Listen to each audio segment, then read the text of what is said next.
What's up, y'all? We are back with another edition of DNVR Rams Live. Hope everybody is enjoying their Friday morning so far. We've got a fun show planned for you. We're going to talk the College Football Hall of Fame, changing their selection process for coaches in honor of Mike Leach. I'll give a couple of thoughts on that. We'll talk Sonny Lubick's resume and just how frustrating it is, the way that this is such an arbitrary process. I want to be careful, obviously, given that Mike Leach passed away, and I don't want to say the wrong thing because he absolutely deserves to be in. I think his case is rock solid. I'm glad they changed the rules. I do think it's also kind of an example of recency bias. I'll talk about it all. Try and give a couple of thoughts. Hopefully, I don't put my foot in my mouth too much. We'll give some thoughts on the 2025 CSU football schedule. We learned the majority of the kickoff times and TV designations yesterday. So we'll kind of just give some instant reactions to all of that. Talk about CSU going into the season, all that fun stuff. We'll dive into NCAA 26, some features we'd like to see from a CSU standpoint. So I'm looking forward to getting into all of this stuff. Before we get into everything and I forget, I do want to shout out our Die Hard sale, which is active right now. You can become a DNVR Die Hard with the intro offer for just $36. You get a t-shirt included. You're going to get access to all of our premium written content. You get access to the DNVR Discord, which is really fun. Constantly talking college football in there with a lot of really good guys. There's a lot of Ram fans in there, but there's a lot of just Mountain West fans in general. And it's kind of cool. We have basically taken the college football chat as a Mountain West chat. We've claimed that territory for G5 fans. All the Buffs fans kind of stay in their own CU chat. But check it out. Just another incentive to become a DNVR diehard. It's the best way to support us. If you enjoy what I do, if you want to have access to all my content throughout the football season, please consider taking advantage of that offer. We can't say much, but there's some good reasons to become diehards. That's a good point. Yeah, Tiff with the little tease. I can't give you too much info, but we've got some exciting stuff happening on the Avs side, and there's some really fun opportunities for DNVR diehards. So again, please take advantage of that sale. Support us. Let's get into it. Let's talk the recent news. Let's talk Sonny Lubick, why he deserves to be in the College Football Hall of Fame. I guess I'll start, and again, I want to be careful here because I really don't want to make it seem as if Mike Leach doesn't deserve to be in. I don't think that's the case whatsoever, but it's just interesting to me that he is the one that they ultimately decided to change the rules for. I coached 21 years, 10 years at Texas Tech, 8 at Washington State, 3 at Mississippi State, 265 games. He went 158 and 107 overall for a winning percentage of .596. Initially, the standards to be inducted into the College Football Hall of Fame as a coach were that you had to coach for 10 years, you had to coach a minimum of 100 games, and you had to have a winning percentage of 600, which is pretty significant. And I understand the thought process behind it.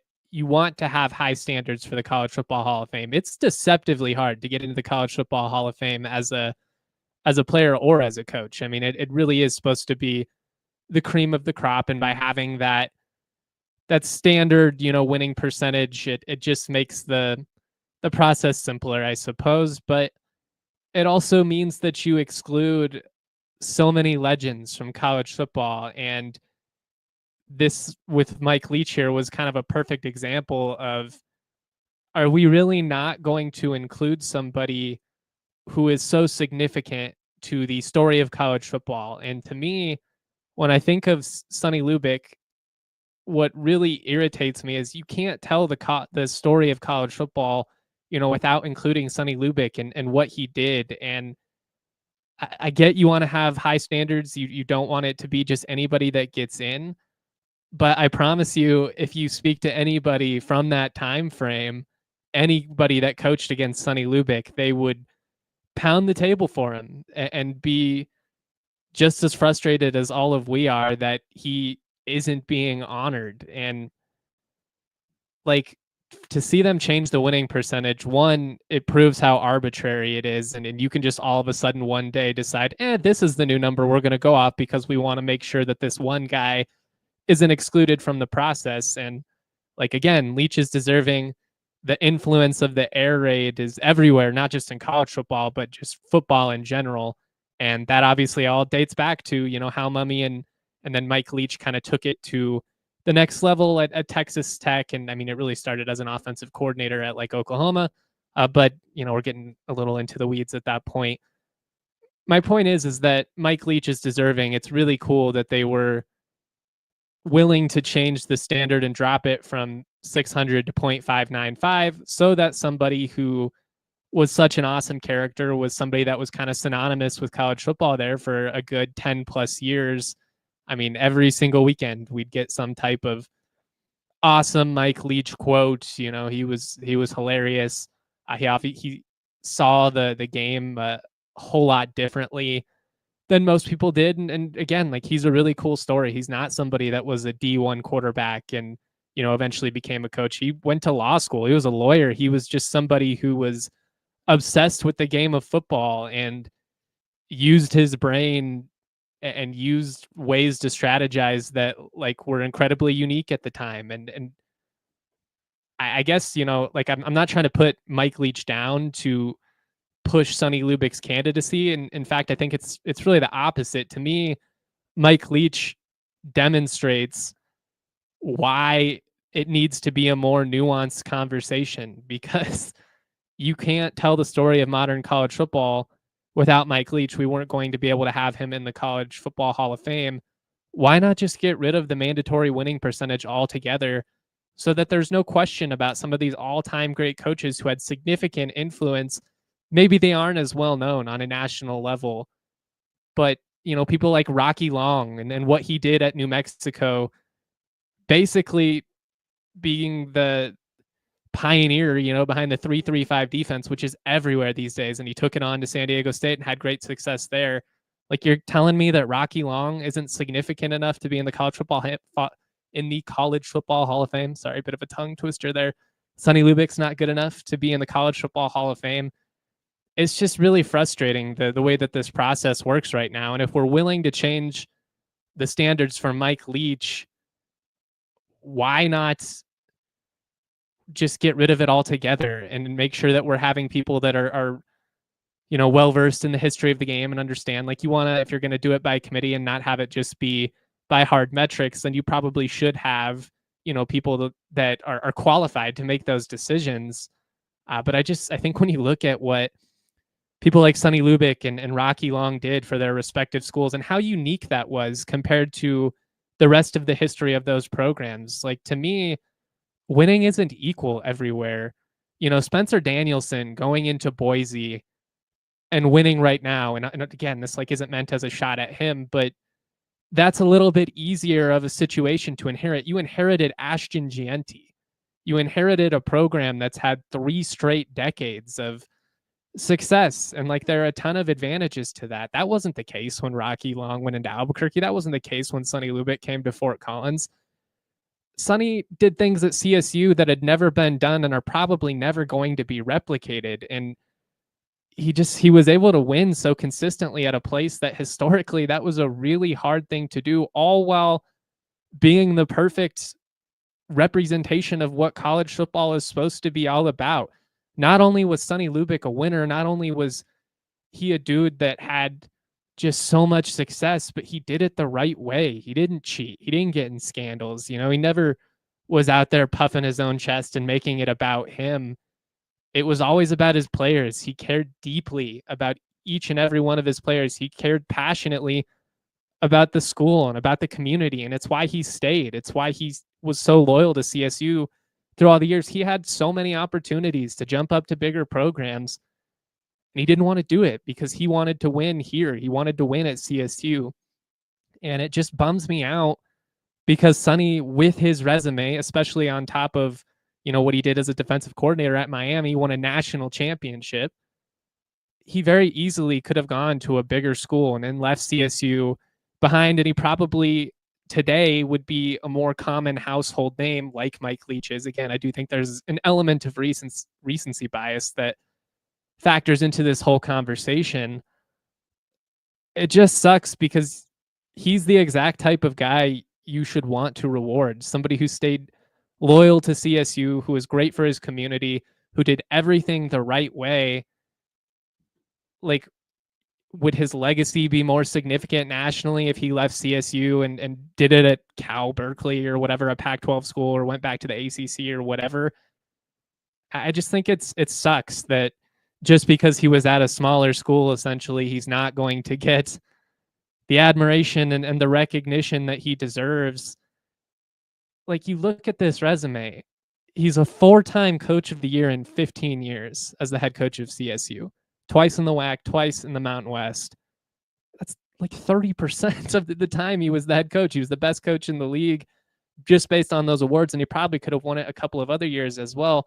He's responsible for 4 of the 5 double-digit win seasons in school history. You've got McElwain in 2014. The rest are under Sonny. Sonny went 10 straight years, never winning less than 7 games. Think about that. 10 straight seasons where the bar was 7 wins. And in a couple of those years where they won 7 games and 8 games even, they didn't get bowl bids because it was actually really challenging to get a bowl bid back at the day. They went to 9. It would have been 11 based on modern standards. And on top of that, I know he went 3-6 in bowl games, so he didn't have a ton of wins in the postseason. Had some pretty epic moments. You look back at like the Holiday Bowl win over Missouri, and the win down at the Liberty Bowl and stuff. Like, he had some great moments, but they were playing legitimate programs in those postseason games. This wasn't, and I say this with all due respect, but this wasn't playing Miami of Ohio in the Arizona Bowl. They're playing Kansas State. They're playing Michigan in the Holiday Bowl, Missouri, TCU, Louisville. I mean, this is when going to a bowl really meant something. And CSU had done it 1 time before Sonny. Sonny comes in and does it 9 times, had winning seasons, in 11 years. It's unprecedented what he was able to do at CSU. And frankly, it'd be really surprising to me if anybody ever even came close to doing what he did. And the thing that is just heartbreaking from a CSU standpoint is you look at the 2006-2007 stretch, and I've talked about the 2007 season so many times on this podcast, so I won't go down that rabbit hole again, but it was just one of the weirder seasons. CSU played a really tough schedule. They lost like 6 fluky games. And if 1 or 2 of those go the other way, that's the difference between Sonny being in the Hall of Fame and not being in the Hall of Fame. And to me, that just seems asinine. Like, that seems absolutely ridiculous that we're going to let that dictate, or we're going to let that be the reason that he's not able to get in. And I know I'm biased. He was my hero. Every time I've been around him to this day, I'm still starstruck. I was fortunate a couple of months back to, do a little speaking seminar at the school. Shout out to the College of Business for having me. It was a wonderful opportunity. Got to meet some students. It meant a lot. But Sonny, spoke before me, and I just had such imposter syndrome following him. But it was, even today in 2025, been almost 2 decades since he's been the head coach. You could feel that energy. You could feel why players wanted to play for him. You could feel, why CSU was able to have so much success, because he was just such a genuine person that did everything the right way. And like, there are a lot of good dudes out there. There are a lot of people that say the right things that aren't necessarily good people either. Sonny said all the right things, but he backed every single bit of it up and had a ton of success on top of that. So to me, it's just crazy. I hope to see them get rid of the winning percentage altogether. It feels so arbitrary. I will give a couple more thoughts on this, and then we'll move on. But we do need to shout out a couple of our partners real quick. So we'll take a break, we'll regroup, and then we'll talk about the schedule. I want to talk to you guys about the Hall of Fame app. This is not your buddy's group chat full of hot takes. Hey, why don't you guys tail me on this bet? It's a full analytics engine, guys. The Hall of Fame app gives you access to advanced stats, historical data, all kinds of powerful tools to help you bet smarter. The app is built for the everyday sports fan. It's easy and intuitive to use. It's a great way to get the upper hand. The Hall of Fame app, they believe that you should have the same access to information as everybody in the books do. And it's just really cool. It's not just about, building parlays and trying to get an advantage there either. It's just giving you all kinds of insight into your favorite teams, whether that's baseball, football, hockey, even college sports. They've got all kinds of great options on there. It's got a 4.9 star rating in the App Store. Our listeners can get a 7-day free trial and 50% off their first month. Just download the Hall of Fame app or visit halloffamebets.com. Use that code DNVR at checkout. Again, for a limited time only, our listeners can get a 7-day free trial, but they also get 50% off their first month when they use the code DNVR at checkout. Download the Hall of Fame app on iOS and Android, or visit halloffamebets.com. Enter the code DNVR, and you are all set. Whether on the road, at home, or somewhere in between, First Bank makes banking easy, convenient, and secure. Their mobile banking app allows you to check balances, pay friends, and manage your money anytime, anywhere. Here's the best part. Open a new First Bank checking account today. You can earn $300. First Bank is all about helping you stay on track. Their tools make it simple to stay in control of your finances without the hassle. No matter where life takes you, First Bank gives you the freedom to bank how and when works best for you. So if you're ready for better banking and for the chance to earn a little extra, head to efirstbank.com/bonus. That's efirstbank.com/bonus to open your account. Bank how you want, when you want with First Bank. Certain restrictions and requirements to apply. Member FDIC. We've got some great chat going on in the Toyota chat here. Mile High Minute says, Natty at Miami as a defensive coordinator, and he still isn't in. On top of all this success at CSU is crazy. Again, if we're just going to dictate arbitrary things to, what factors into your resume, why isn't his championship resume as a defensive coordinator something that can get him in? Why can't he be considered a special contributor? They have special ways for players to get included, basically for representing the spirit of the game and for being, a great person off the field, essentially. And that's Sonny to a T. My guy Dolph says, let's not forget this is one former CSU football coach who is on the College Football Hall of Fame as head coach, and that person is none other than Earl Bruce. We were blessed to have him. That is a great point. We should shout out Earl Bruce, responsible for that 1990 Freedom Bowl. Really came in my opinion, and obviously this was before my time. I was born in 1995, but I'm very familiar with the history. My dad was a student at the time. The success that they had under Earl Bruce, coming off of just a disastrous decade. The 80s were brutal to be a CSU fan, just absolutely brutal. The 70s weren't much better, but the 80s in particular were brutal. Earl, he was maybe a little bit outdated or past his prime at the time, having had all that success at Ohio State. I think he was more of kind of an old school coach. But he laid a foundation and showed that it was possible. And then, Sonny comes over, and obviously things just explode under him, have a little bit of success late on that 93 season. And then, 94 is when they really hit the ground running. The last thing that I wanted to say on all of this, and it's kind of confusing to me, if you look at Sonny's record officially, he went 108-74 in terms of wins and losses. It's 0.593. So even with the change to the standard, he's still 0.02% shy of being eligible for the College Football Hall of Fame, which, being that close, almost makes me want to rip my hair out. But what I don't understand is that if you go off the games that were played, they did go 108-74. But if you go off based on the official NCAA records, he's actually 109-73, because in 1997, CU had to forfeit all of their wins. They beat CSU that year, but they played an ineligible player, and the NCAA stripped all their wins that year. So Sonny's record retroactively is actually 109-73, which gives them a winning percentage of 0.598. Why wouldn't the College Football Playoff go, or the College Football Hall of Fame go off of that? If that's the official NCAA record, is he not eligible for the College Football Hall of Fame now? Is this all a moot point? Maybe he is, and we don't realize it now. I don't think that's the case, because I would imagine that we would have, seen something from CSU by now that would basically be pushing his case. I don't know. Maybe they're looking into it themselves. I did notice that, though, when you go through like the official NCAA records, because CU forfeited their 1997 wins, his record goes from 108-74 to 109-73, which would be enough to get him over the threshold and have him be eligible. Maybe I'll reach out to the College Football Hall of Fame and see if I can get a response from them. This is not something I'm going to let go. I bring it up about once or twice a year.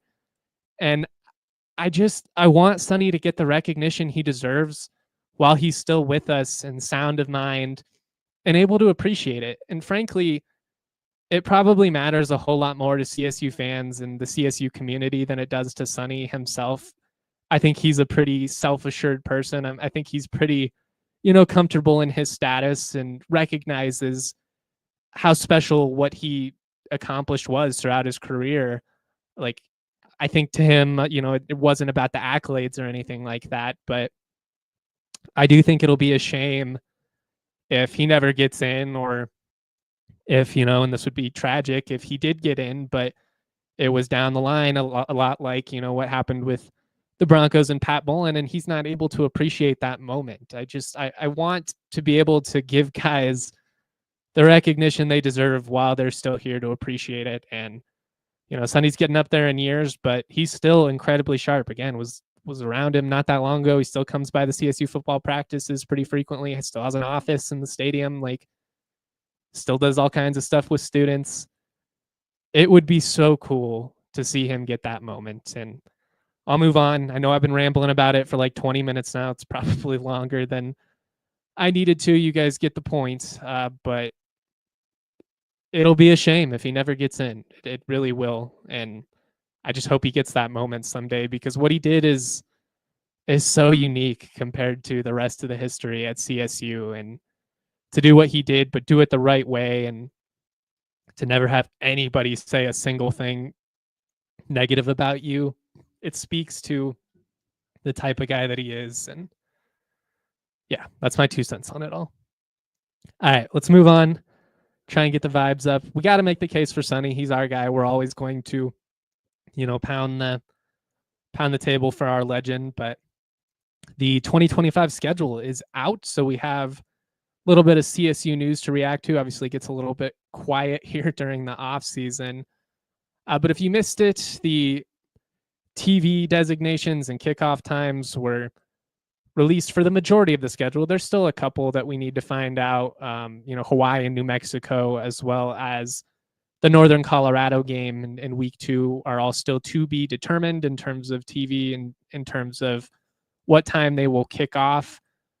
All 3 of those games feel like they could potentially be local broadcasts. I know Altitude has been doing a little bit more college football and college basketball in recent years, so that'd be kind of cool. I would happily do sideline reporting if they needed anybody. Did it for the CSU Sac State game a couple years back. Was a really fun experience. I've been hoping to do it again someday. But let's just kind of get into it. Let's get into some general takeaways, and we can kind of go week by week and react to some of it as well. The first thing that jumped out to me, obviously, was that there are going to be a minimum of 3 Friday games. Technically, you still could get one of these other games moved to Friday if the TV markets dictate that, or TV stations, you know what I mean? But I personally enjoy Friday games. I understand that they are not the best for a lot of people logistically. If you're coming from Denver, it's really hard to get up to Fort Collins, with rush hour traffic and stuff in time for a Friday night game without, at least taking probably a half day, if not taking the whole day off. That's not something that everybody's able to do. I know some people are season ticket holders and, maybe you work in the service industry or something like that. If you're waiting tables, you're working at a bar, you're probably going to have to work a Friday night. That's not going to work great for you. If you've got high school football, it's not going to be great for you. I understand all that. I'm going to say just at the beginning, because you could basically have this as a retort to anything we say in terms of the schedule commentary, but there's never going to be a schedule that works out perfectly for every single fan for everybody to be satisfied. That's just not how it works. In an ideal world, I would say every game would be a Saturday afternoon kickoff between like 2 and 5 p.m. with 75-degree weather, and it would be nationally broadcast on CBS for a great exposure window, and they'd be playing big opponents, so everybody would be excited, and it would be sold out. And, you know, in a dream world, that'd be great. That's just not how it works. You're basically just trying to hope for the best balance that you can get, which is a little bit of exposure. You know, you want to be on the national channels. You want to be kicking off at reasonable times because it's hard to stay up for some of those late night games. It's hard for the people in the stands. I understand all of that. All of the decisions around scheduling are made with TV in mind and not necessarily what's going to be best, you know, for the CSU fans that are actually attending these games and spending all the money. You could point out some of the issues with that and why it's a little bit frustrating if you are a season ticket holder, but it is what it is. It's a business. We all understand how this process works out.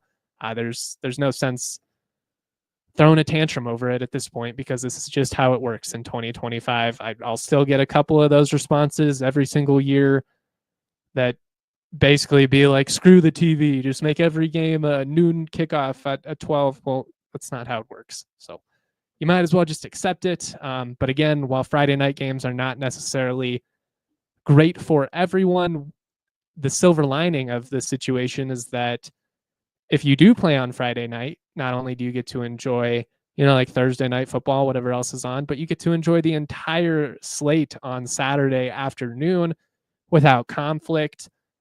I'm biased, but for my job, I kind of like it because, you know, Saturday game day, it's pretty intensive, and I can kind of half-assed follow along some of the other games. But, you know, really other than the 10 and the 11 a.m. games, even if they're playing at like 5, you're getting to the stadium a couple hours early.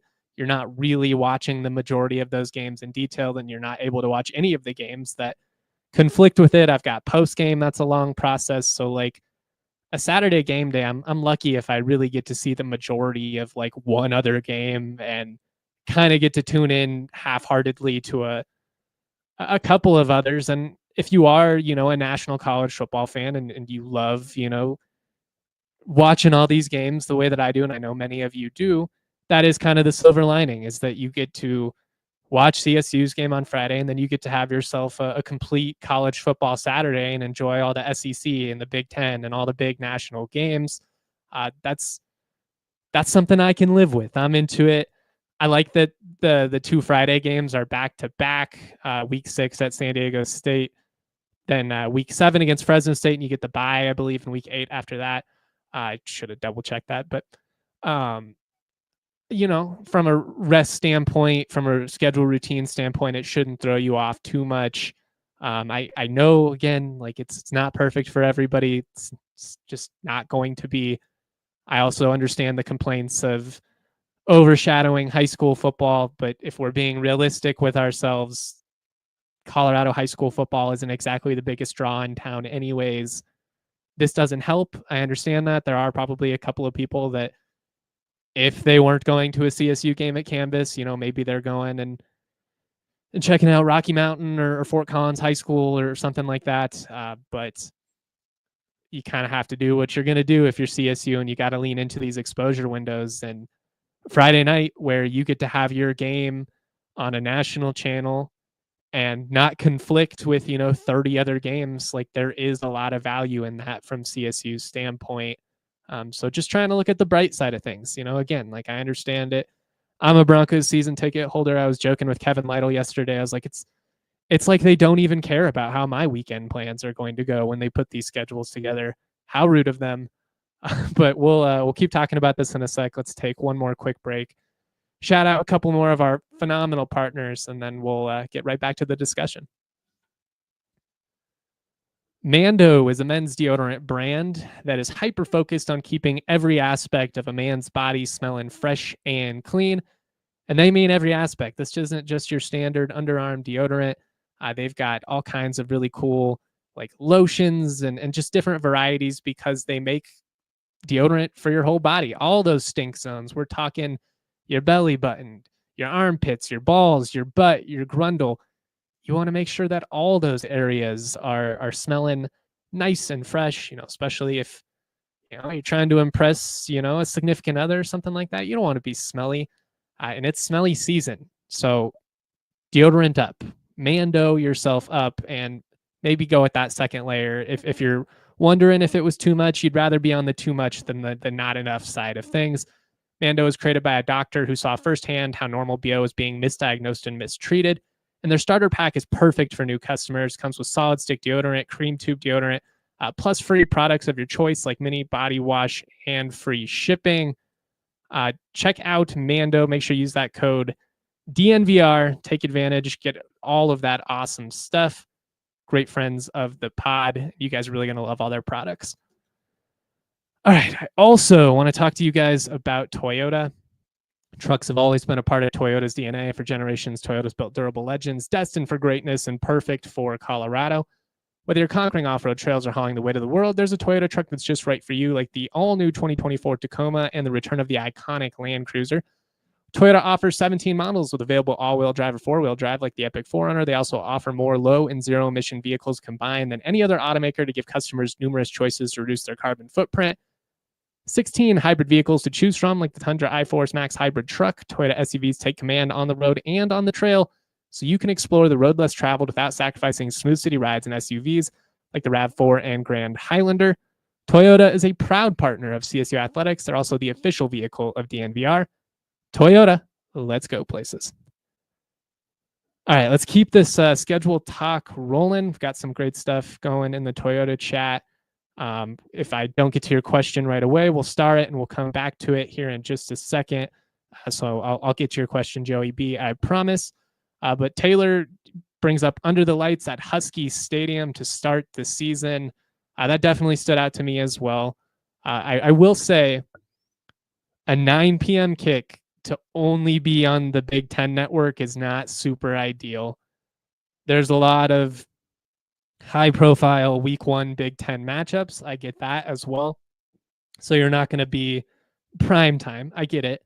I guess I'll take the 9 p.m. over being like a 10 a.m. kick, which is always possible in the Big Ten. Probably being on the Pacific time zone, it's going to be less likely. Although, never put it past the schedulers.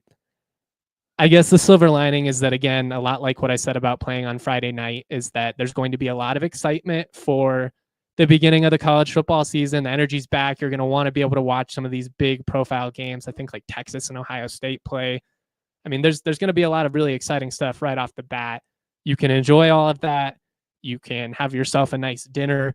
You could take a nap and you'd still have time to like get locked in and ready for a 9 p.m. kickoff. Your boy's getting old. I'm going to be pretty exhausted by the time the fourth quarter comes around. But I will say as well, I feel like some of the more chaotic matchups historically have been in that late night window. Obviously, the saying Pac-12 after dark, maybe we can summon those vibes a little bit early. We got one more year in the Mountain West, then we're going to the Pac-12. Maybe we can kind of lean into our future selves here and create a little bit of chaos. Like I really don't know what to think about that matchup with Washington. I do, because I think Jed Fish is a good coach. I anticipate that Washington will be a better team and that they'll be more competitive than they were a year ago.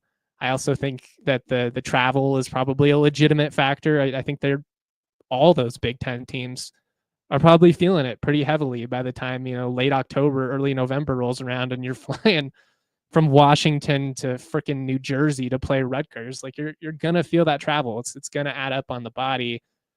Obviously they're going to be fresh week 1, but maybe they're not quite as locked in. The late night kickoff, you're sitting around all day waiting in anticipation. All the pressure is on them, obviously, in that scenario.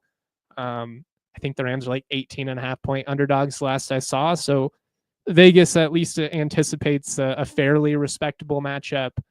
I like that they're going to be at a time where there's not going to be a lot of other games happening at the same time. Like you look at CSU Texas last year, I think it was a 1 p.m. Mountain start. Maybe it was 2, but you're going head to head with some of the biggest games in the country. That game was not very competitive either. It was over, before the first quarter was over. So not a lot of reason for people nationally to to tune in. And that's basically the whole argument for these late night kickoffs, is that if you're going to embrace it, the benefit of that is the added incentive of having that exposure window and more eyes tuned in nationally, which is good for the brand. It's a business. We get all that.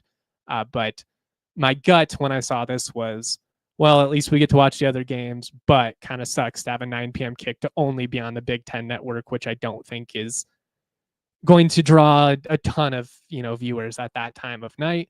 I guess we'll have to see what other games are still going, though. Week 4 at UTSA, September 6th. We don't know what the kickoff time is yet for that one, but it will be on the Fox network. My guess is that's an FS1 or an FS2 game, probably in the afternoon, but you never know. I mean, especially if CSU were to beat Washington and gain a little bit of momentum nationally, all of a sudden that might be a matchup where, they're in like a 7 p.m. start in September. It can be pretty hot, so I'd rather have a 7:30 start in September than, say November. You've got some games to be determined later on in the schedule as well. But we'll see. That's another wild card matchup to me. Like Washington State, UTSA, Wyoming Air Force to an extent too. Like they're all just kind of toss-ups to me. If you have, you win the majority of those games, I think you're probably going to have a pretty successful season. If you lose to UTSA, you lose to Washington State. Now all of a sudden there's, a realistic possibility that you're 1-3 in the non-con. That could be rough. I feel like looking at the schedule here, starting with that week 2 game against Northern Colorado, and then kind of to Hawaii or so, and what would that be, week 10 or whatever. I think that's that stretch is really going to dictate like how your season goes, because a lot of those games feel like coin flips. UTSA has been a really good program. You should expect to win it at home, but I don't think any Ram fan, especially after the last couple decades, would be shocked to see CSU blow that one at home. Washington State, who knows? I mean, their roster is completely new staff. Like we just don't really know anything about them. Both Washington State and New Mexico are basically going to be rosters of FCS All-Stars this year. San Diego State, like you have no idea what to expect. They didn't have a great year last year, only went 3-9, but they did flash some stuff offensively. The problem is you lose Danny O'Neal, quarterback, to Wisconsin. You lose Lewis Brown, who initially came back to CSU. Now he's at Baylor. I just feel like a lot of those games could really go either way. Fresno State, I said this the other day, but I'm not super high on them going into the season. I just think given all the pieces that they lost from that offense last year, you lose Mikey Keene to Michigan, you lose Jalen Moss to Arizona State, you lose Malik Sherrod, you're running back to Fresno State, or to Boise State, excuse me. I just think it's going to be tough to replace all of that in one offseason. Hawaii, I have no idea what to expect ever. They're going to have a sophomore quarterback. Who knows? But, like you could very realistically go like 5-1 over a 6-week stretch there. You could also be more like 3-3, 2-4. And if that's the case, you're probably having some uncomfortable conversations at that point in terms of the future of the program. Like I'm not trying to use hyperbole or be dramatic, radio hot take guy, anything like that. But we've said it a million times now. It's kind of a make or break year. If the administration was 100% sold on the future of the program under Norvell, he'd already have a contract extension locked up. And they're kind of in prove it mode. I feel like CSU, both as a fan base and like from an administration standpoint, is in wait and see mode. I think there's a very realistic path to the Rams building off of what they accomplished this past season and winning 8-9 plus games, being in, the championship contention. I think it's also realistic that they lose some of those tighter games and, you're kind of like flirting with 500. I do think the schedule is deceptively tough. In particular, they're going to play a much harder conference slate than they did a year ago. You had to avoid UNLV and Boise last season. You got to play them both this year. I don't know what to expect from UNLV right now, but they've added a lot of talent. So on paper, they're at least a little bit scary. You got to go to Boise late in the year, and they're probably going to have a playoff bid on the line. Like that's not going to be an easy situation. And even closing the season, at home against Air Force, the day after Thanksgiving, the third Friday game of the year, hoping that one is a day game.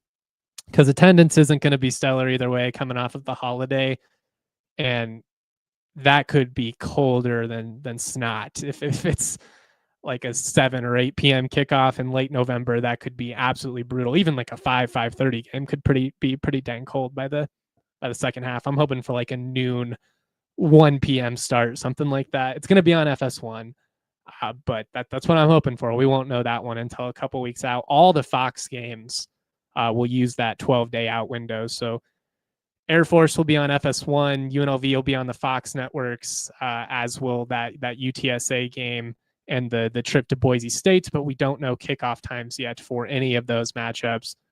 Boise State in particular, that'll probably be a night game. It would really surprise me if it wasn't, just because I think the national interest is going to be there.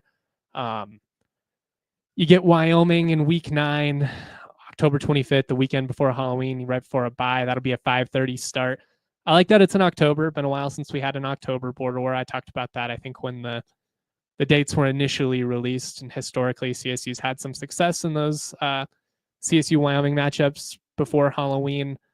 When I was a kid, it felt like it would happen fairly frequently, and kind of the last 10-15 years or so, it's been in that like mid-November range. And when you factor in the commute, to and from Laramie, it can be sketch. So I'm hoping, late October, that could be just about perfect. The wind gets up and it's, ripping. It could be pretty cold too.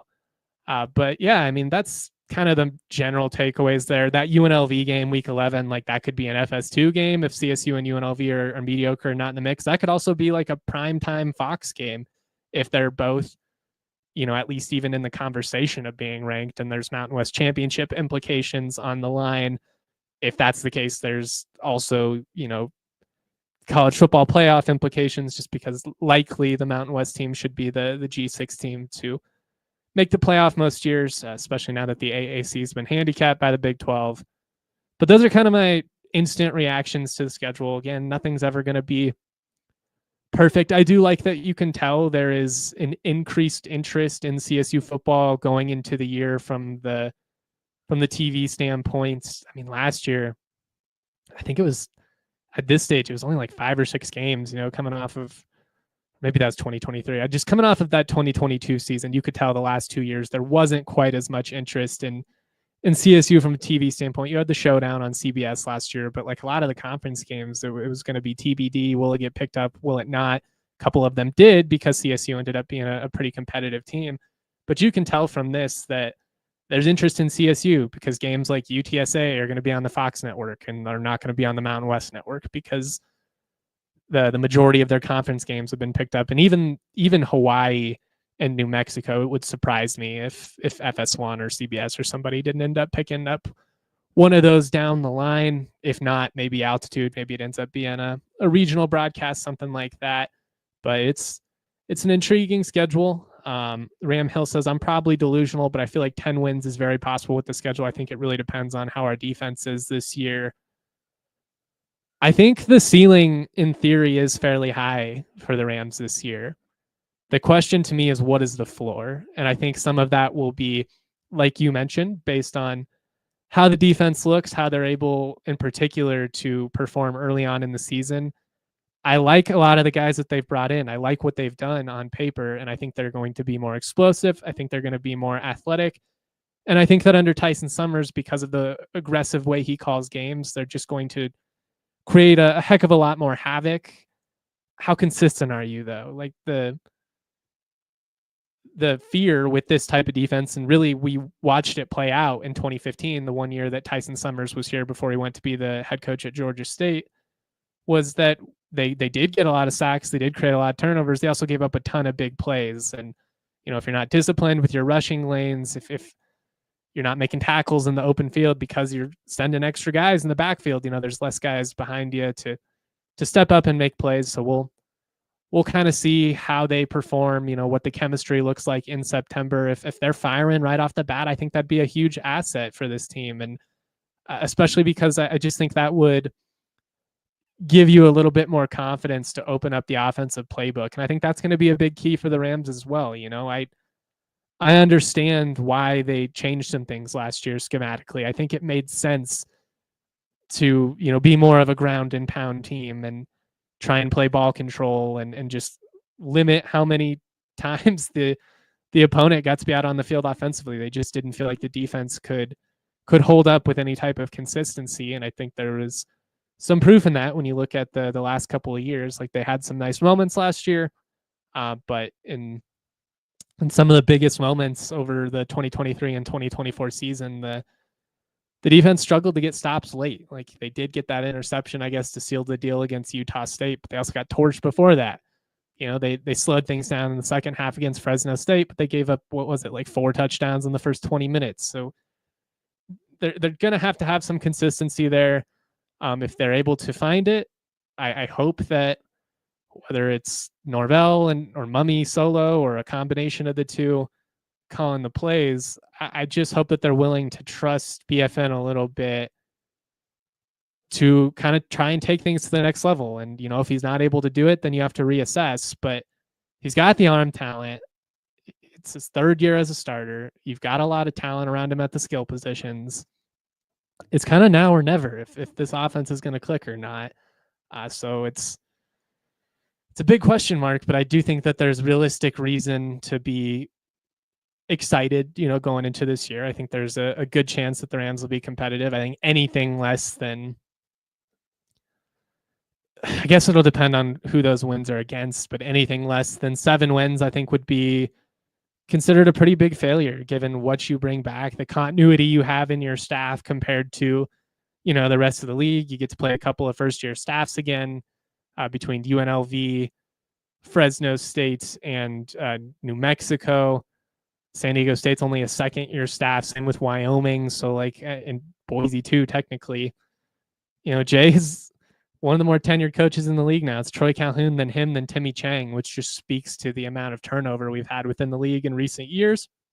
But they've got to break through to that next level. And I'm not saying necessarily it's Mountain West championship or bust, but I think you're pretty close to that mentality going into this year. Like, you've got to push for more. And I know I've said this so many times, but last year can't be the ceiling for you. Like, that's got to be the floor. That's got to become the standard at this point of, yeah, I mean, we're not just going to go 500. Are you kidding me? Like, we're going to win 75% plus of our games. We're going to win trophy games. We're going to beat our rivals, and we're going to be right there in the mix. And I just think anything short of that would be pretty big disappointment, considering it's year 4 under this staff. The hopes were high when you brought over Norvell, from Nevada. And I've talked about it a lot. I think he inherited an absolute mess. What he has been able to do to stabilize CSU football, it's underappreciated. It genuinely is. People just don't get it. In particular, that 2022 season was a disaster. I also think there's probably more baggage inherited with this program than he anticipated. You've got a lot of scorned fans because we're fed up. CSU supporters have been sitting here for 20 years wondering, when are we going to get back to what we saw under Sonny? And you had a small flash in the pan with Jim McElwain. Weren't able to maintain that, unfortunately. And it kills me because I think that 2015 to 2020 window was such a massively missed opportunity. If you ripped off a couple of more 10-win seasons after, that 2014 campaign when Texas and OU left for the SEC and the Big 12 was looking to backfill, you'd probably be in the Big 12 right now. I realistically, I really believe that. I think Boise, CSU, I think they would have been good options, but didn't work out. And you don't want to miss the boat now, that's for sure. Because with the way things are trending right now, with some of the tweaks they're talking about making to the college football playoff, with some of the ominous commentary coming out of the SEC and the Big 10, you just got to understand that gap between the haves and the have-nots, it's wider than ever before. And if you're going to be in the mix, if you're going to factor into whatever the next 25 years of college football look like, I think the time to strike is now. If you're CSU, if you're Boise, if you're some of these higher profile, G6 schools, G5, whatever you want to call it, that are aiming to swim in, a little bit bigger waters. Big year, man. they've got to be able to have some success this season. All right, let's get to some questions and comments from the Toyota chat here. If we still have time, I'll give a couple of thoughts on NCAA 26 as well, but I want to make sure I don't miss out on any of these. Joey B says, Justin, what are your thoughts on the Arizona Bowl? Gimmicky, small-time bowl, lower tier, yes, but overall thoughts besides the poor performance? I'm rocking my Arizona hat today from the U of A. One, because we're talking CSU football, and obviously the win in '94 under Sonny over the U of A, probably the most significant win in program history, but also because it reminds me of a really good time, and I think that's what I'll remember most from that bowl experience. Obviously, the performance was gross. They didn't even really show up, and they got their ass kicked by a MAC team who lost some of their most significant contributors to the portal as well. Like, as many excuses as I can make for the offense, and I think they're valid factors to why the offense looked as anemic as it did, but they had issues too, and they were able to figure it out. And CSU, especially in that third quarter, just got freaking steamrolled. That element of it really bums me out, just knowing how big of an opportunity it was to create a significant memory with so many Ram fans in the stand. I mean, you look back, like, you got to go back to like the 2013 New Mexico Bowl for a significant postseason moment. And it was amazing. Don't get me wrong. Is when I worked for the team, I'll until I die, I think that'll still be like in the conversation for one of the craziest games I've ever seen. Boise State, Utah State comebacks were in there as well. But that New Mexico Bowl was just something else. Fitting that it was against Mike Leach too, given that we have had all these conversations today. I personally think that as far as bowl experiences go, that was as good as it gets if you're not going to be in the playoff or, a New Year's Six Bowl or something like that. I do think the New Mexico Bowl is awesome. One, because I think it's affordable.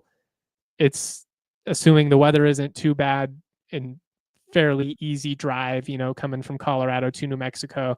I love the food. I love that the community embraces it. But I'd say some similar things about the way that Tucson embraced the Arizona Bowl. You could tell they were excited to have it there.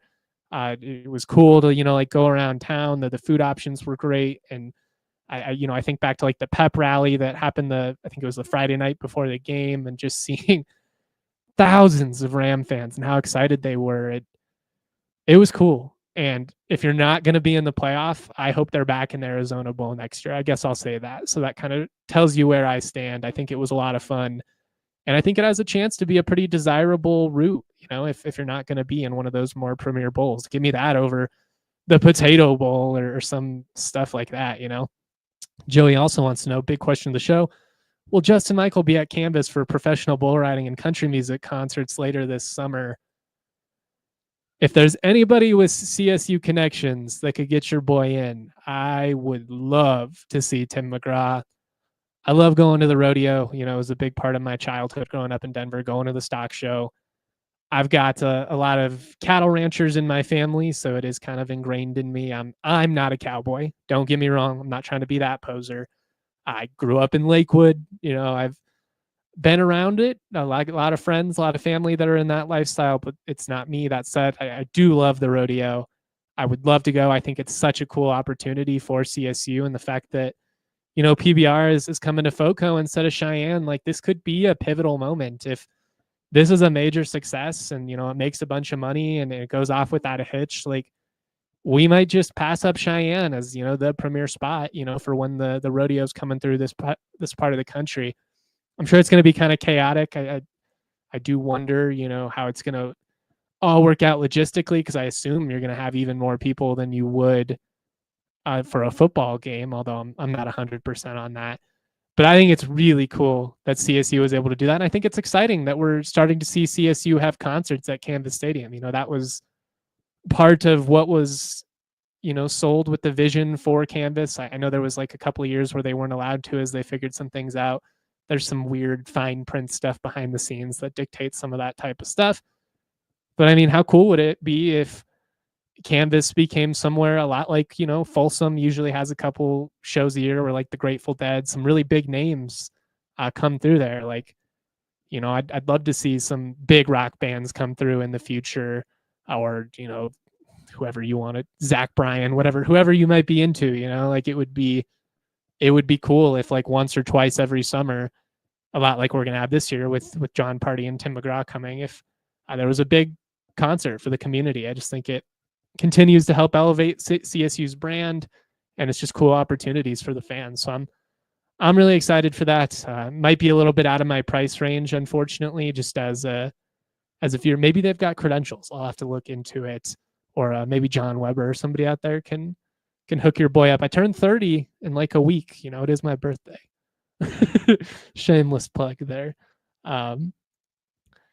Matt Hyman, it says Big Ten Network has ties with Fox, right? But the game wouldn't be on Fox, I'm assuming.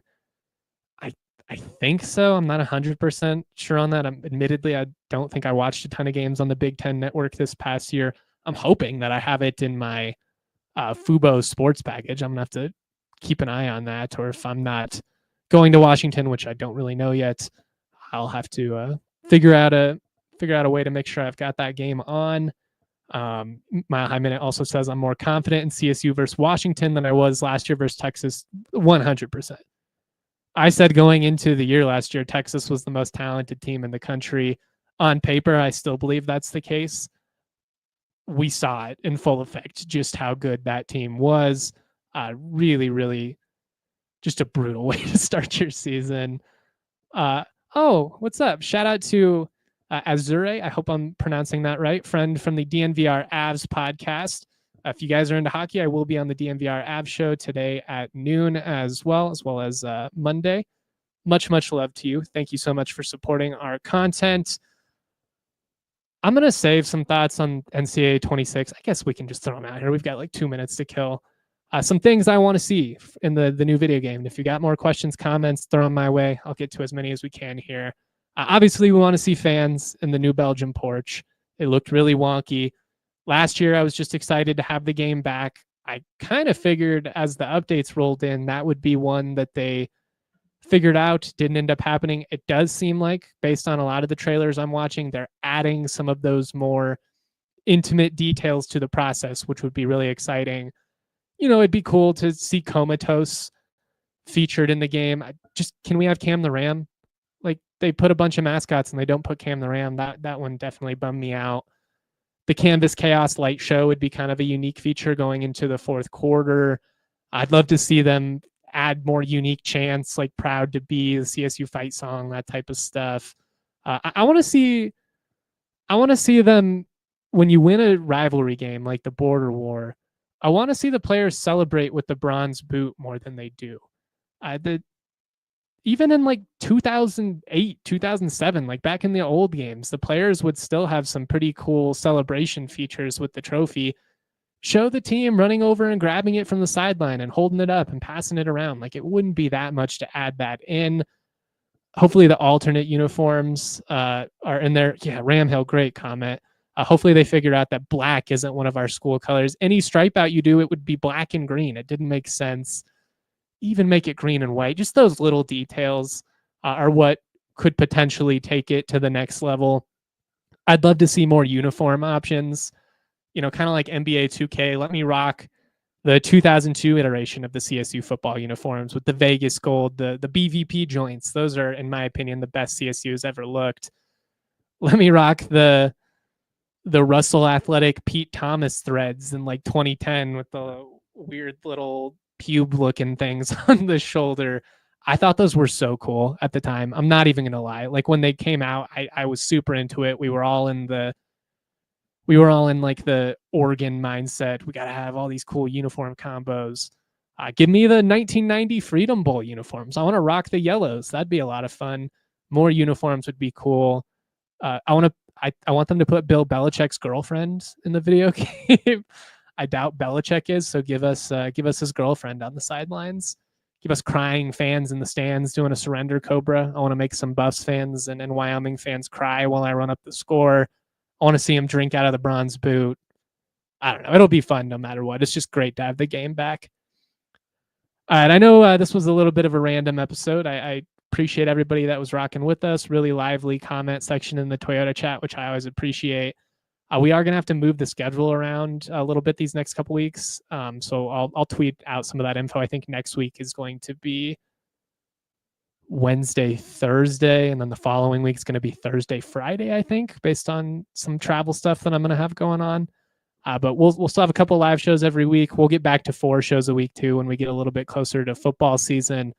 Really going to start going more in depth here, start going position by position, weekly previews, all that fun stuff. If you have any content suggestions or things you'd love for me to dive into, feel free to tweet at me, email me at justin@thednvr.com, comment it on the site. Again, you can become a DNVR diehard for just $36 right now. Much love, y'all. Always proud to be. Peace. We all silly like the mayor.